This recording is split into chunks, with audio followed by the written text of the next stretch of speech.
In episode 1130 of the One Piece anime, we see the pawpaw fruit in color for the first time. Of course, Kuma eats the pawpaw fruit on God's Valley.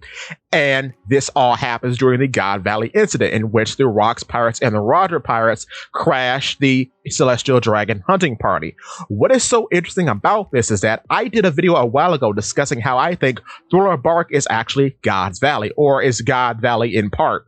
This apparently is a popular theory. I did not know that at the time. However, the pawpaw fruit is very important in realizing why Thiller Bark is now a converted God's Valley, because the pawpaw fruit can only send Kuma places that he's been before. We find this out in SBS 109. So, if Kuma ate the fruit on God's Valley, it would only make sense that he would be able to return to God's Valley.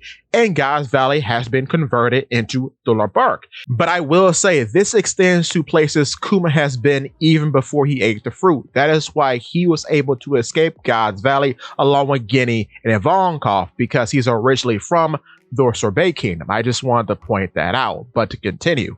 And from what we see in the Kuma flashback, from how Moria doesn't know anything about Kuma once he becomes a warlord, it's very likely that when we see him in Thiller Bark, that is his first time at Thiller Bark. So, because he traveled to Thiller Bark without a ship and without any other transportation aid whatsoever, it's very likely he was able to use his abilities to get there because it's a place he's been before. Meaning, of course, because it's God's Valley converted into the ship island known as Thiller Bark. With that being said, give me your thoughts and tell your friends about Polypede Wax It!